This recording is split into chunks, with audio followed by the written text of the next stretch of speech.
Kylen, the Warriors beat a winning team on the road. They actually did it. Mark your calendars, folks. January 20th, the Golden State Warriors, for the first time all season, have won a road game when playing against a winning team. And not just a winning team, by the way. The Cavaliers have the best home record in the NBA. What a win. Kylen and I are going to break that down next and so much more. Happy Friday, everyone. This is Locked On Warriors. You are Locked On Warriors, your daily Golden State Warriors podcast. Part of the Locked On Podcast Network, your team every day.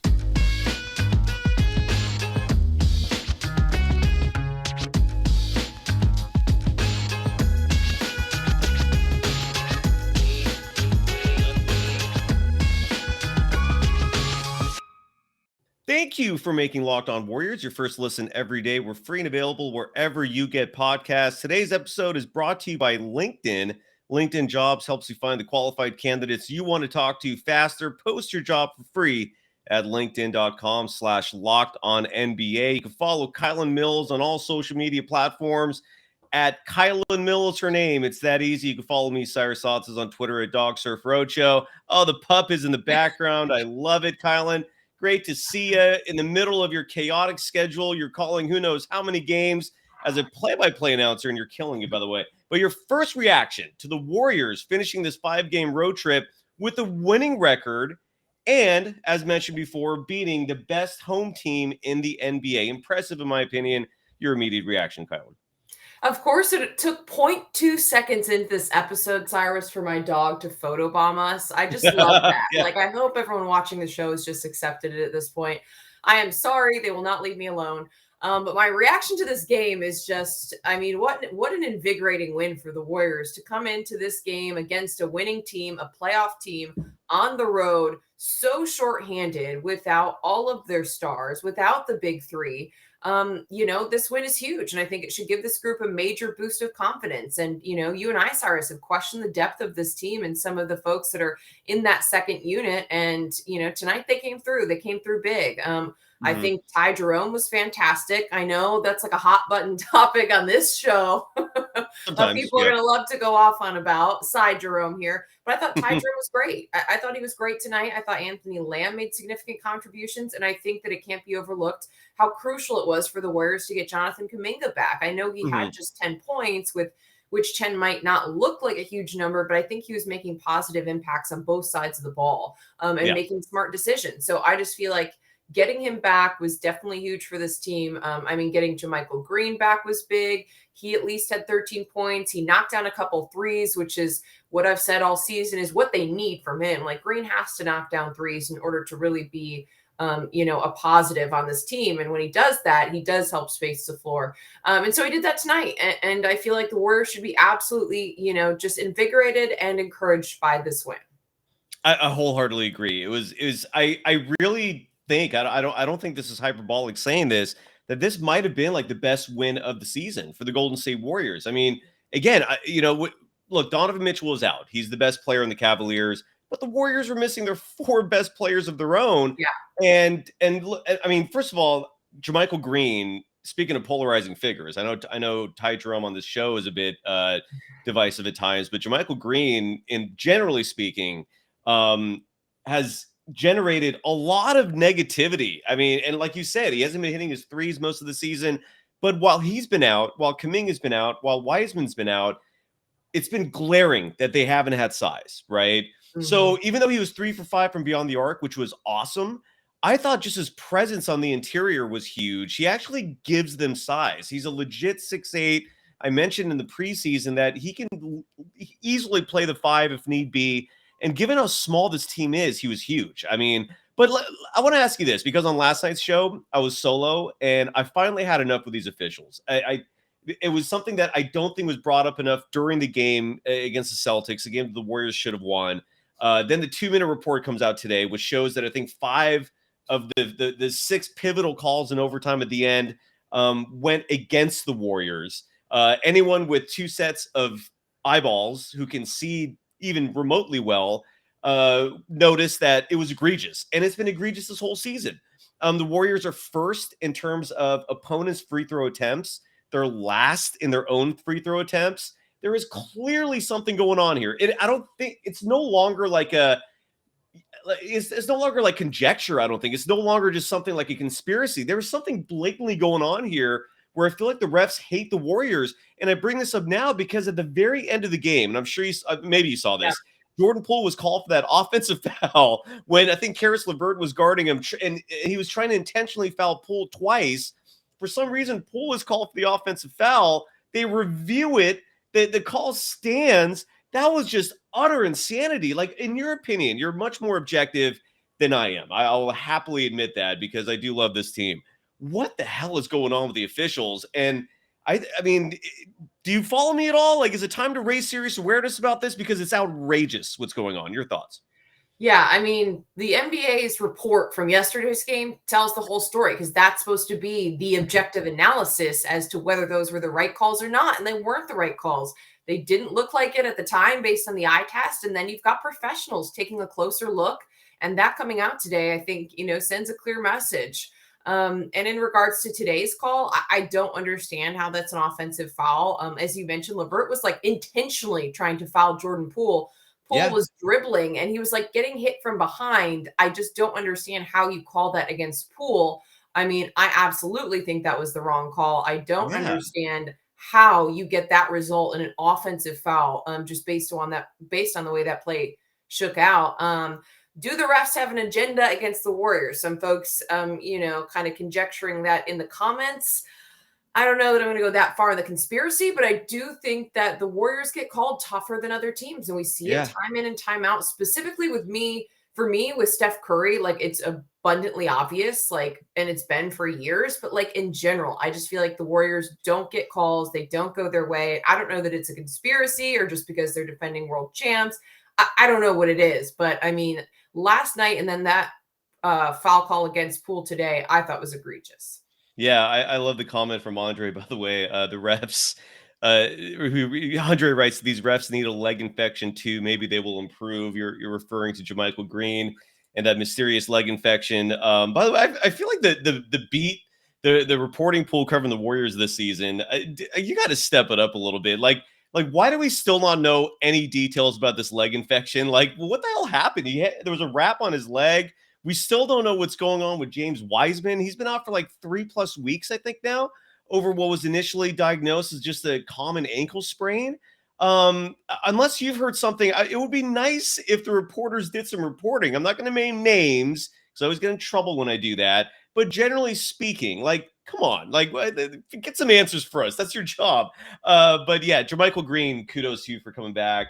And the officials, I think, are just absolutely insane. And before I move on from the officials, as Dean Fasasi wrote, we shoot the most threes in the whole league, Cyrus. We're not going to get as many foul calls. I've heard that said before, but there's also a lot of data that shows that Stephen Curry, for example, as his career has progressed, is attacking the paint a lot more. He's driving to the rim a lot more. I think Jordan Poole is the one who's not getting calls the most. He gets hacked left and right, and I never see that whistle blown. But regardless, it doesn't explain why the Warriors are being called for the most fouls. Like, they're also the number one team in terms of opponents' free throw attempts.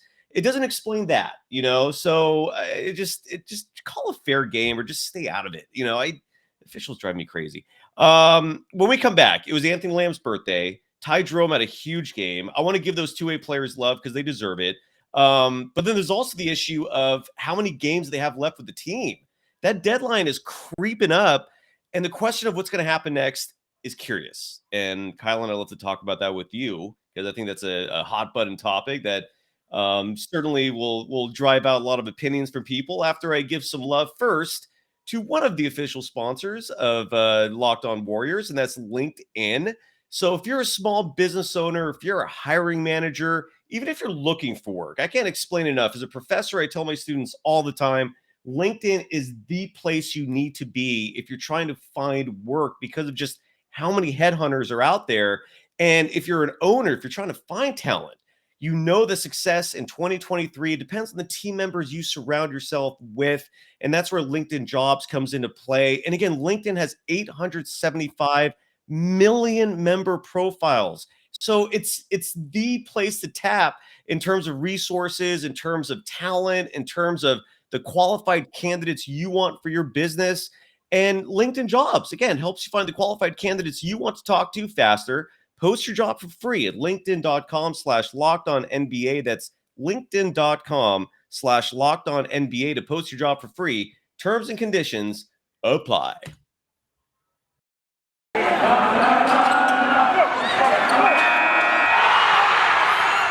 You are Locked On Warriors, your daily Golden State Warriors podcast. Part of the Locked On Podcast Network, your team every day. Thank you for making Locked On Warriors your first listen.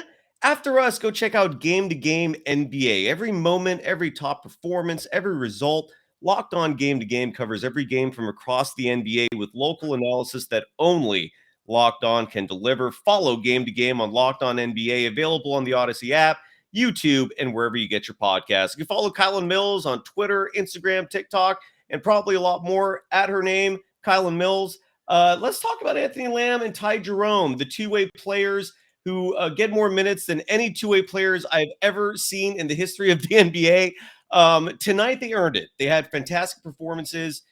This was Anthony Lamb's birthday. I don't know if he turned 25 or 26, but whatever it was, happy birthday. 12 points, 2 rebounds for him. And then Ty Jerome, though, I think really deserves the most attention here. He played 41 minutes tonight and had 22 points, 8 assists. How are you feeling about these two-way players? Do you think, what are your thoughts on them? Like, do they belong with guaranteed deals? Yeah. I like Ty Jerome's game, and I've been saying that for a few weeks, and that's one area that I think you and I haven't totally agreed on, because I think Ty Jerome can be an NBA role player. The problem is the Warriors have so many guards, and when Steph Curry's healthy, they don't really have that need for a backup point necessarily. So unfortunately, I don't know that with this roster, the Warriors need to sign him, to a regular deal. But I just, at least not this season, to bring him into a full roster spot. But I like Ty Jerome's game a lot. I think he played great tonight. I just think he has a really high basketball IQ. He makes the right plays. He went 3 for 4 from deep. He hit shots when he needed to hit shots. He facilitated when he needed to. I think he finished with 8 assists, I believe. And he's a pretty high energy player. So I like Ty Jerome. I just think, unfortunately, with this roster construction, when it comes to adding one player onto a full contract, it makes more sense to add Anthony Lamb. And Anthony Lamb played well tonight. I think he has a lot of positives to his skill set. My only concern about Lamb is I think at times he's a liability defensively. And he's played well quite a bit this season. So I'm not trying to knock him. But I just think based on the personnel the Warriors have, they need Lamb's size more on the roster versus Ty Jerome, who's a smaller player running the point when they've got Poole in the second unit. They've got Draymond who can run the floor. Obviously Steph Curry is going to play a high volume of minutes in important games. So I just don't think necessarily that his skill set is the right fit for the full way. But, I think he deserves a lot of kudos for the way he played tonight and the way he's played when he's been given those opportunities and when Curry's out, because, that's huge. Having someone else and Steve Kerr's talked about it, having someone. I think it's kind of funny that he calls like Ty Jerome and Anthony Lamb veterans. I feel like it's a little bit of a stretch, but it is crucial to have a player with experience who's able to go out there and run the floor. And I think he does look like a veteran in his decision making. So, like I said, I just give him kudos, but if it comes down to the roster spot, I think they need the size more.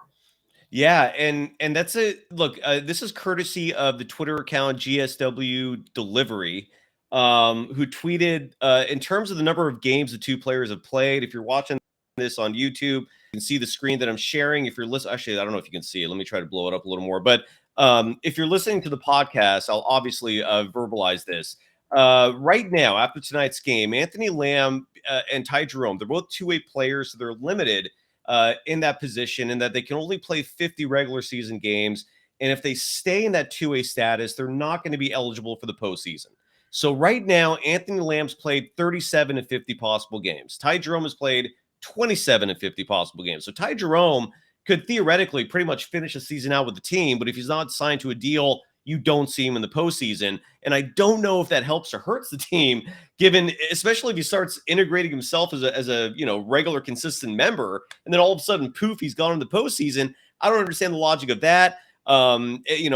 Same with Anthony Lamb. So, there's 36 games to go. There's one open roster spot. I think we're all familiar with Joe Lacob's stance on spending money, although even that's kind of a mystery because he dropped $3 million on Ryan Rollins, who's barely playing. Regardless, what do you think the Warriors should do, and what do you think they're going to do, Kylen? Because it's a huge question, and it's a big old mystery. I mean, I think they signed Anthony Lamb to that last roster. Jerome, unfortunately, his days are numbered and he stays on 2A, and I don't think he's a player we'll see in the postseason when that rotation really shrinks. I also think Anthony Lamb, a big question mark regarding what his role will be down the stretch of the season, surrounds how healthy James Wiseman and Andre Iguodala will be, because again, I just feel like they're so short when it comes to size, and that's where Anthony Lamb provides some reinforcements. But man, it would be great come the postseason if, Wiseman suddenly came through and got in the rotation and was able to at least have some, small role, or they get Andre Iguodala back and healthy, which I don't know that that's going to happen. But I do think both of those guys potentially getting healthy and being contributors could affect, what we see from Anthony Lamb down the stretch. But I think it'd be great. They need him available because those two guys are big question marks. And so I think having Lamb's size in the postseason is going to be what the Warriors need. And I think they're going to sign him to that full way roster spot. Unfortunately, I don't see a way that Ty Jerome gets in there. Someone just commented, can they waive Rollins? I mean, at this point, I just, I see Lamb being the guy that's going to pick up that last spot. And I don't think there are going to be any other changes. Yeah, and we actually have footage, an actual video clip of the Warriors when they approached Iguodala and asked him, hey, are you ready to go? How are you feeling? Oh, my neck, my back, my neck and my back. Oh. And, so he can't play. It's ridiculous that he's taken up a roster spot. I love Iggy. He's part of the dynasty. He was there for all 4 titles. He deserves a statue someday. I would not be opposed to that. But his body's just broken down. He can't play more than like 2 or 3 games before being, on the injury report for hip injuries, for knee injuries. So I don't get what's going on there. I really don't. And in regards to the 2A players, I don't think they're going to keep either of them. I really don't. I'm sniffing out that this is like a little like proxy war behind the scenes between Kerr and Lacob. I think Lacob wants his lottery picks. I think he wants to see those guys. And Kerr clearly doesn't. I mean, we all know how Moses Moody feels about, once again, barely getting any minutes tonight. I mean, it sucks. Yeah, he's made it very clear he doesn't like it. What did you like the fact tonight that Moses Moody, just to give his stat line, and a lot of people in the chat brought his name up. We can talk about him in a moment. He played in 14 minutes, the most minutes we've seen in a while. He had 3 points on. He had 2 3-point shot attempts, made one of them, so he was 1 for 2 from there. He did grab 5 rebounds. He was a +1 in the plus minus. I really wish we would see more Moses Moody. And in fact, I want to play the soundbite from Ty Jerome. This was in the post game with NBC Sports Bay Area. And there's a very significant reason why I'm going to play this soundbite. But first, let's hear from Ty Jerome, who again had a fantastic game tonight, and he was with the post game crew. Talk a little bit about how you stay ready for these moments right here. Just a lot of work, man. Whenever I'm inactive or out of the rotation, I'm just getting a lot of conditioning and getting a lot of shots up. I went for about an hour and a half yesterday morning because, I knew these guys were going to be out today on the back-to-back. So just a lot of work, a lot of preparation, just trying to stay ready all the time. And Ty, you talked about the coaching staff. I want to talk to you about Steve Kerr, who was a role player in his career, a great role player. Talk about when he talks to you guys who, you may DMP some nights, and a game like tonight, come back and play 41 minutes. What does he talk to you guys about? Not only staying ready, but when you do get in there, giving you guys confidence, go out there and play 100% confident. Yeah, 2 things on that. One, I got a DMP. I was inactive last night, and then tonight he puts me in a starting lineup, and he's calling plays for me down the stretch. So just the confidence that he has in me, it really motivates me to go out and perform for this team. And then when you have a guy telling you to stay ready that's done it himself on championship teams, it's that much more meaningful.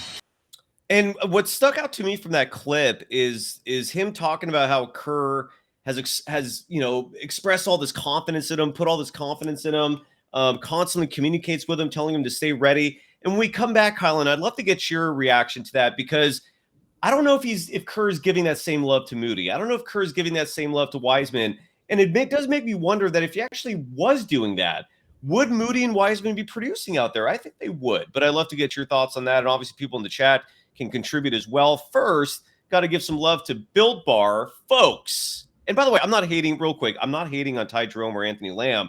I'd be perfectly happy if they were given guaranteed deals. I'm just telling you what I think will happen. I don't know, and I don't think Joe Lacob's going to spend the money. That's just my opinion. I could be wrong. I'm not saying I don't want them on the team. I'd be happy with them. I feel like they've earned their spots on the roster, so I'm not hating on them. But they clearly ate their Built Bars tonight. Anthony Lamb, happy birthday. I hope you had the birthday cake flavor, which is super yummy. Built Bars are amazing. Look, they're covered in 100% real chocolate. They're packed with protein, on average 17 grams of protein per bar. And at the same time, sugar, which is one of the biggest toxins you can put in your body, Built Bars lack that for the most part. On average, only 4 grams of sugar and only 130 calories per bar.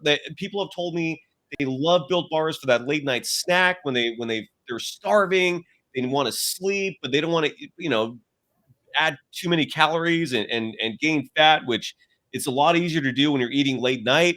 And that's where Built Bars might come into play. Whatever the reason is for you eating these yummy protein bars, they're amazing. And they're now available, besides being online at Built.com, at both Walmart and Sam's Club. So head to your nearest Walmart today, walk to the pharmacy section and grab yourself a box. Or if you're close to Sam's Club, run in and grab a 13-bar box with our hit flavors, brownie, batter, and churro. You can thank us later and enjoy. You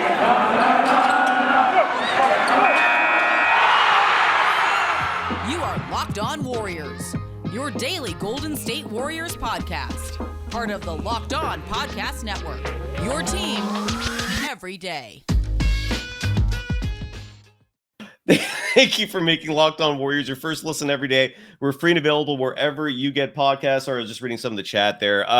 Kylen, your thoughts on Moses Moody? Forget Wiseman for now, because that's just a mystery. I have no idea what the hell's going on there. Like an ankle injury is going to keep you out for this many weeks. That seems weird. But your thoughts on Moody? 14 minutes tonight. He's not getting reps lately. I think every time he's out there, I like it. I like what I see. And I feel like most of the people that hate on him are just doing so because they're just defending Kerr no matter what. What are your thoughts on Moses Moody? I thought he was all right tonight. I don't think it was great. I think that he's had some better games than others. But I just think for me, it looks like the confidence isn't there. Like he doesn't look as confident to me as he did last season as a rookie. And I think someone mentioned kind of the same thought that I had in the chat, was just that he looks like he's playing tentative. He looks like he's playing a little bit scared, a little bit conservative. And I would love to see him let it rip the way he did in Summer League. Like I thought we saw some flashes where, Moses Moody really can dominate. And so I don't know. It's hard. It's hard for me to say, hey, give up on him. But I just think that he's a player that his confidence is down and he mentally is being affected by the fact that he hasn't been playing. I mean, this is a hard thing for young players to work through. And Jonathan Kuminga went through the same thing early on in the season when he wasn't getting minutes. Like when he got those little spurts of 8 minutes, 9 minutes, 5 minutes, 10, 12 minutes, he looked bad at times. I thought Jonathan Kuminga looked lost early in the season and I was concerned about his development. And then suddenly he starts getting these longer stretches and now he looks so much better. And I just wonder if Moody can get there, in a similar path if he was given more opportunity to develop. My next question is, if Moody is not ready right now, what about giving him some run in the G League to get his confidence back up? Like, why not? Why not let him just get some minutes? Again, I think it's just confidence for him is going to be crucial. And then help him develop, because my concern is just right now, for him, I mean, it was the same thing with James Wiseman before he did that G League stint in Santa Cruz. These players are not developing by sitting on the bench. And if a second-year player isn't doing the things you want them to do, like continuing to sit night in, night out, and to continue to play scared and to be tentative and be afraid to make mistakes because you're going to get pulled, I mean, it's not going to do him or the Warriors a service by the end of the season. So, I mean, my question is, could Moody potentially play in the G League even just to try to get, some of that je ne sais quoi back? I don't know what it is, but like I said, he just looks tentative. So yeah, I guess that's just my overall thought. Yeah, I just think whatever is going on, I'm sorry. Look, I don't agree with most of you who are hating on Moody. I didn't think he looked bad today. He wasn't great, but I mean, who the hell is going to look great in 14 minutes? The reason why I like him so much, first of all, if you're going to hate on him and say he's a bust, that look, you got to point a finger at Bob Myers or whoever's responsible for drafting him in the first place. And never mind the fact that last year, I mean, he looked good. He looked promising. The team hyped him up all off season. He looked great in the summer league. He looked great in the preseason. All I'm saying is I strongly believe that if you give this kid 25 minutes, 14 minutes is not a lot. If you give him 25 minutes on nights like these, when you need his minutes, he will deliver. He never gets the opportunity, and that's the part that bums me out. It's just this just seems like a mess. It's like, what are you doing with this kid? Trade him if you don't like him, trade him. I just don't like the way it's being handled. I don't know. Any other thoughts? I think Rebel just mentioned something interesting in the chat. Let me see if I can bring it back up again. But, I just think that, like Rebel pointed out, last season, Moody was a good defender last season because people are saying he's bad defensively. Like, what happened to the player he was last season? Like, he got a couple of runs, I think, solely for his defense in the postseason, like during important playoff games. So, like, what happened? To me, it's like he can do it. Like, he can do the job. So I'm not disagreeing with people who say he doesn't look good right now. But to me, we've seen him do it, and we've seen him play good defense. I think that he absolutely had some nice stints last season. So, what happened to that? And to me, that's where it all seems to be a mental thing. And that's why, I don't know. I'm not opposed to letting him develop some in the G League. That's just and I'm saying if the Warriors really just don't like him, trade him while there's some value there, because what they're doing to him right now, just letting him rot on the bench like that. I guess I disagree with all of you folks. I think he's doing okay out there defensively. And I guess part of the reason why I say it is because as good of a night as Ty Jerome had tonight, and I really quickly want to read a stat line. Ty Jerome in 41 minutes. I love his floater, by the way. He's definitely nailed that floater down. He was scoring buckets left and right with that. 22 points, 8 assists. But what I'm not a fan of is, and I was really getting pissed off at the end there because Kerr kept implementing this lineup that had Poole, who we could talk about in just a moment as well, DiVincenzo and Ty Jerome. Like, what kind of lineup is that? I do believe Moses Moody has a place on this roster where he should be playing instead of one of those three. Like the Warriors almost blew this game tonight because of that. Because Kerr and the small ball, and that's as small as you can get. Those are 3'6'4" guys out there. I don't know what he was thinking with that, but I think Moody is an upgrade if you put him in with those three. That's just my opinion on it. But something's going on. It's just it's crazy. But anyways, changing subjects real quick. Can I add one thing to the subject before we switch real quick? Yeah. Cyrus, how many edibles did you eat before the show? None. Why? You're giggling way too much. Drop a line in the Warriors chat won. if you think The Warriors Cyrus won. looks like he's having a good night. It's Friday, I just wanted to mention really quick that a couple of people were commenting in the chat, oh, you can't compare JK and Moody, because I made the comparison to Jonathan Kuminga struggling when he got minimal minutes early in the season. And I just feel like it's so funny. People get memory loss about how many people were hating on JK early in the season. Jonathan Kuminga isn't ready. I'm so concerned about his development. He's not mentally checked in. Like, so many people were so hard on Jonathan Kuminga and his play through the first couple weeks of the season for the Warriors. I feel like we all forget that. And I'm not saying that either Kuminga or Moody have similar skill sets or similar ceilings. Like, clearly Kuminga is an elite athlete and a much better, athlete. I just think has a higher ceiling than Moody. I mean, I don't think that's any secret. But to me, it's the mental part for a young player to where getting minimal minutes, knowing you're going to be pulled after getting a mistake, can result in playing bad. Like, that is hard for a young player to get through. So that's the only thing I wanted to say in regards to comparing the two. Like, yeah, okay, I get it. People are all like, oh, Jonathan Kuminga, JK is him. It's not the same as Moody. Like, I get that. But at the same time, a lot of people were questioning Jonathan Kuminga early in the season and whether he had what it takes, just mentally, work ethic. There's been reports out about, him potentially pushing back when people are trying to give him criticism, all this other stuff. And he, has had a fair amount of people question him, and now he's suddenly playing better. And I don't think that, Moody could potentially, I do think Moody could potentially have a similar outcome if he had the chance to develop and had more confidence and had more run. Maybe. Yeah, there you go. I'm not laughing now, Kylen. Shane West, by the way, writes. Okay, they're not in the same class of player. LR, stop. Like I just said that. Just for the I'm legitimately sober-ish. Shane West writes that you I saw your message. Walker Kessler, center for the Utah Jazz. I scouted him when I was doing my mock drafts last year. The reason why I'm not going to give attention to Walker Kessler is the Warriors are not going to go after him. I like him. I like him a lot. But have you not seen by now? They don't want big guys. They want 6'4", 6'5" dudes. That is their cup of tea. Shams Charania tweeted today that Serge Ibaka, when we did our show a month or so ago, I don't remember when that was exactly, but we did a trade show where we went through literally every team in the NBA and picked out every potential trade target. Serge Ibaka was one of the first names we pulled out of the hat. He's reportedly available. He's not getting minutes with the Bucks. He still wants to play. So I guess apparently they've both come to an agreement where they're going to try to find a new home for him. I think, despite the fact that he's older, despite the fact that he's probably, clearly, almost certainly not the same player he was, but I think he's a perfect fit for this team. Rick Barry and I, we did shows for years where we were just clamoring for the Warriors to pursue him, and he didn't want to come here for whatever reason. But if he's available, I say go for it. I think he'd be a perfect fit. Your thoughts on Serge Ibaka to the Warriors? I actually would love it, and I think he would be a good fit. I'm not opposed to it. I mean, I would take it, and I've been hammering, for a long time, the Warriors need to add size. Unfortunately, I don't think it's going to happen. I have very low expectations for the Warriors to make any moves. I don't know if you saw, there's been reports flying back and forth.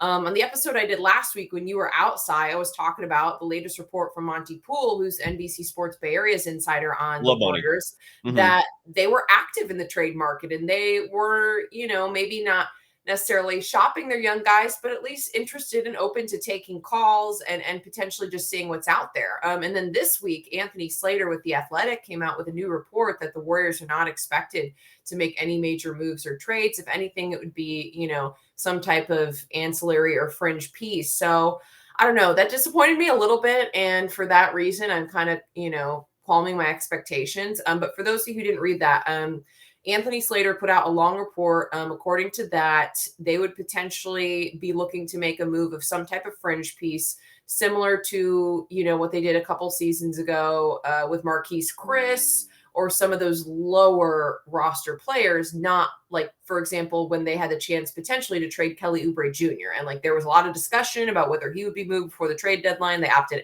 no. They moved a couple of smaller pieces just to free up some salary cap space and some money. And, that was kind of it.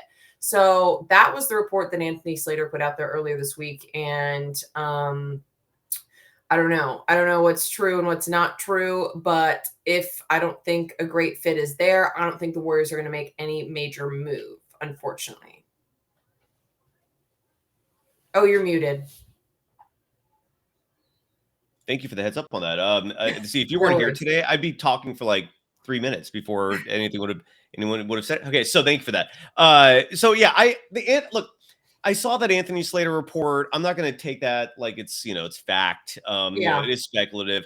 And then literally like right after he wrote his report for The Athletic, then we had Brian Robb of Mass Live, which is a trustworthy news source, saying that the Golden State Warriors were pursuing Peyton Pritchard of the Celtics, but the Celtics had no interest in trading him, which is bizarre, right? Did we talk about this already? Like, was that after the Monday show? I can't remember if we touched on that. Like, we hadn't talked about it yet. But I honestly haven't really read that report. So yeah, well, that's the extent of it. Is that the Warriors, because Peyton Pritchard is not playing much this year, the Warriors inquired and were like, hey, is he available? Like, can we trade for him? And they were like, no. And then that's that. But the point is that the Warriors, they do have their feelers out there. I feel like if the right deal is there, they're going to make a trade. I don't think it's lost on them that they might be a player short if they want to repeat as world champions. But Peyton Pritchard, right? Like, that's weird. Of all the players that that they're going to pursue. They're going for like a 6'2", point guard, shooting guard, hybrid type guy who's a terrific 3-point shooter. I think so. I don't know. What were your thoughts on that? Like, did that blow your mind a little bit, or at Yeah, least is it blowing your mind? as Yeah. we were it's the same thing as we were talking about Ty Jerome, and why I don't think that he'll end up with a full roster spot is because the Warriors are loaded with guards and they don't need another backup point guard similar skill set. And to Yeah. me, I don't know why they would look for another guard. Size. I mean, I can't say it enough. Wiseman and Andre Iguodala are huge question marks. And right now, in, for example, the game against the Celtics, in their, bench, when they only go 3 deep because they're putting, a lot of high volume on the starters' minutes, I mean, they're turning to Anthony Lamb, a two-way player, right off the bench. And so to me, like, help with the size, get some depth that, in that regard, rather than a guard player just in general. So that's something that surprised me. Absolutely. And to wrap the show up here, first of all, I just want to want to give some love to Jonathan Kuminga, who has been out for weeks with that foot sprain, and in his first game back, 10 points, 3 rebounds, 5 assists, shot 44% from the field, made all of his 3-pointers. His 3-point stroke looked good tonight. How many did he hit total? He was 2 for 2 from 3. But this stat is what stuck out to me the most. And there's a Twitter account called Kuminga Muse, which I love. And they wrote, and he did all this in 27 minutes. But the highlight, the Warriors are undefeated when Jonathan Kuminga has 10 points and 5 assists in a game. Like I said, good things happen when Jonathan Kuminga plays. So kudos to Kuminga. I want to play this soundbite. Did you see Kerr kind of snap at Jordan Poole in the game? Did you? Yeah. I actually was wondering if we're going to touch on that because I have a few Yeah. Jordan Poole thoughts before we go. But yes, I did. And I mean, in my opinion, it was necessary. I didn't hate it, but sorry, go ahead. No, I was just going to play because Steve Kerr was asked about that, and I just want to play that soundbite real quick on Kerr's reaction on why he yelled Jordan Poole. I'm going to stay on Jordan. He's continuing to grow and he's getting better. I think the last 2 games he was fantastic in terms of, staying off the referees. And, he got the offensive foul and then held the ball as he talked to the ref, and that was a delay of game. So, I'm trying to get Jordan to the point where he understands every play counts and every moment counts. And so every once in a while I snap and I'm going to stay on Jordan. He's continuing to grow and he's getting better. I think the last 2. I think you started repeating there. Sorry. So anyways, and Poole had a fantastic game tonight, despite that mental lapse there. I think this was his 9th game this season where he had 30 or more points, finished with 32 points. His 3-point shot looks like it's finally back after that long, miserable slide. He was 5 for 12 from beyond the arc. Your thoughts, please. Let's wrap up with the Poole Party. What are you thinking about him? I think he looked great. I think the technical, unnecessary, a little concerning. Just got to keep your cool. But something I tweeted that was getting a lot of reaction, and someone just commented in the chat, let's talk about Jordan Poole's footwork. I just am concerned about his continued blunders late in games. And this time around, it did not cost the Warriors anything, thank goodness. But I tweeted out with 2:45 to go, the Warriors were up 5 or 6. And Jordan Poole just suddenly starts flying down the floor with the ball, loses the handle, bounces out of bounds. And I just am questioning, why? Why is he suddenly panicking and, just going crazy? And he seems to just lose his composure at the end of halves and games. And this isn't, we've talked about it in past games. This isn't an isolated incident. And then honestly, I thought it might happen again on the play that he got called for the offensive foul. And that call was wrong. But same kind of thing. I thought he might get out of control there for a second before, on that drive, because there's just some times where he looks out of control and wild and he doesn't need to be. And in crunch time, I just feel like he loses composure a little bit. So I don't know, not to nitpick because I do think he played well, but I think that's definitely an area that he needs to work on, as the Warriors are going to turn to him this season in crunch time, and they need him to come up with big plays. And he can't be, just turning over the ball at the end of every half needlessly because, it's Right. just, it's unnecessary. Yeah. So I don't know. Like I said, not to nitpick. That was just one thing towards the end of the game. I was just like, why? I'm like, Jordan, slow down. Like, why are you suddenly just going nuts? Like, Yeah, but I love that. That's how, like, his athleticism is awesome. He's so fast. I almost feel like he just hasn't really fully grasped his speed and matching with that and managing it. How did you feel about Kerr following last night's game, saying that and I think you tweeted this as well, that he might stick with the small ball lineup in terms of that being a starting five, with Draymond Green as your starting center, with Andrew Wiggins as your power forward. What are your thoughts on that? I don't like it. What do you think? I don't think it's sustainable long term and in certain matchups. Like, I think maybe against certain teams, it's, a viable option to change things up or to look to run the floor and to try to counteract, if you want to test a team's transition defense, really push the pace maybe. Because it is a fast and explosive lineup. Like, I don't disagree with that. I just don't think it's long term sustainable. And my bigger picture concern is just, sustaining the minutes that we saw from the starters last night. Like, I thought it was a good game against the Celtics, that the Warriors should have and could have won. But I mean, should have, if it weren't for some of those questionable calls. But that was a really, really high volume night for the Warriors starters. Yeah. Guys. And I don't know what the solution is, because that's, the type of picture you'd expect to see more in the postseason, but like, the Warriors still have to win games through the rest of the season. And even in the postseason, like, 40 plus minutes is just a lot, so it's just, yeah, agreed. I don't know. My concern is just that it's not sustainable. I thought the Warriors looked great, but they can't, be pushing those older guys so hard, or they can't be putting in 40 minutes every night. Yeah. And Curtis Alderete writes, I like this. Yeah. Poole reminds me of a young wizard who cannot quite control his power. Well said. And I totally agree with you here, who writes, his team is so much better with Kuminga. I agree. I think if Kuminga was there last night, they would have won that Celtics game. Such a bummer. That was such a bummer of a loss. But at the same time, what a redemption to win tonight. I mean, it just really evened things out, and huge game. I mean, of all the wins this season, I feel like the Celtics and Grizzlies were the two biggest ones, probably by far. Last night, even though they lost, it was a reminder that even on the road against the best team in the NBA, maybe they could hold their own. They should have won that game. It was ridiculous. But to win tonight, where do you rank tonight's game in the regular season? Is it a top 5 win? Is it? I think it might be number 1. I don't know. For them to win this game was huge. Cleveland's a good team. I mean, where do you rank this game? Number 1 on road wins for sure. I think maybe number 2 behind their win over the Celtics at Chase, because that was just dominant. They were struggling, and the way they came out and stuck it to the best team in the NBA, or at least arguably the best team in the NBA, one of the best teams in the NBA based on the way they had been playing, especially at that point. For me, that Celtics victory and then this one have got to both be right up there.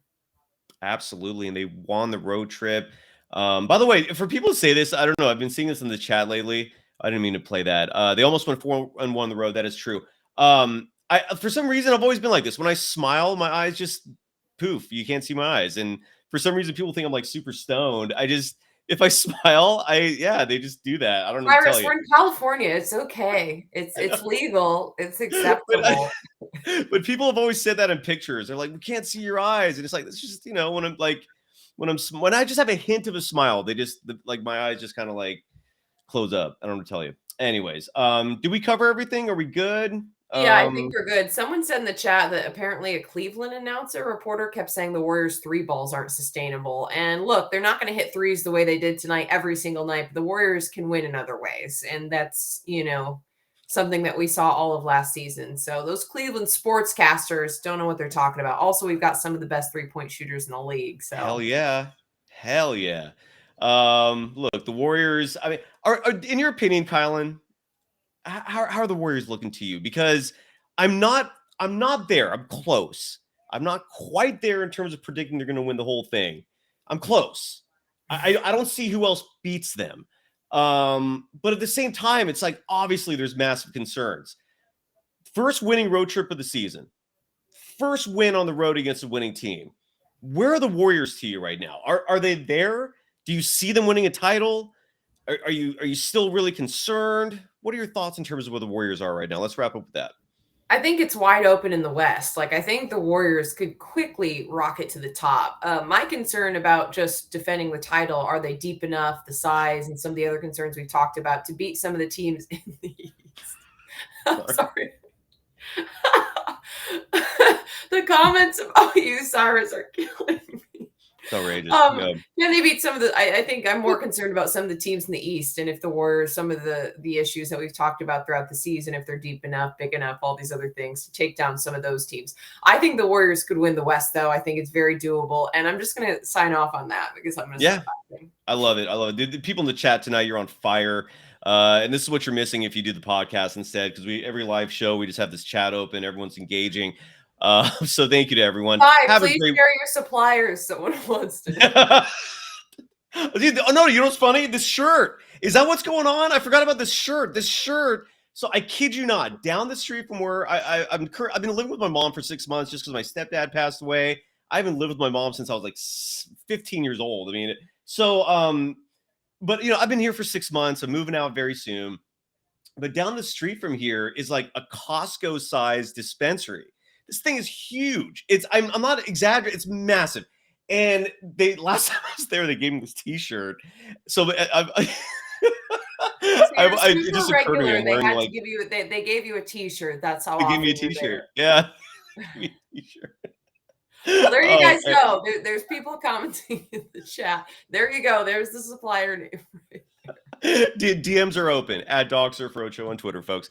Bye, Kylen. Have a great weekend. Tell people where they can see you before, like, you're doing all this work. Yes.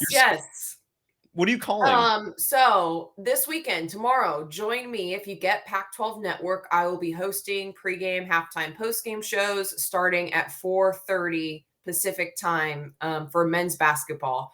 And then Sunday, I'll also be on the call for women's hoops, 24th ranked Colorado at Stanford. I think they're 5th now in the AP rankings, or maybe they're 4th. I can't remember. But 2 ranked teams going at it. And that'll be, I think, a 2:00 tip-off Sunday, Pac-12 Network.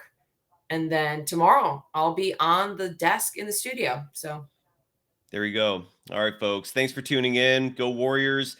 The next play Sunday. Kylen, either you and I will do a show Sunday post-game or Monday. We'll figure that out. Regardless, there will be a show Sunday night immediately following the Brooklyn Nets game. Brooklyn's in town Sunday. Good things are happening, folks. Maybe things are settling down for the Warriors finally, but that was a huge win tonight.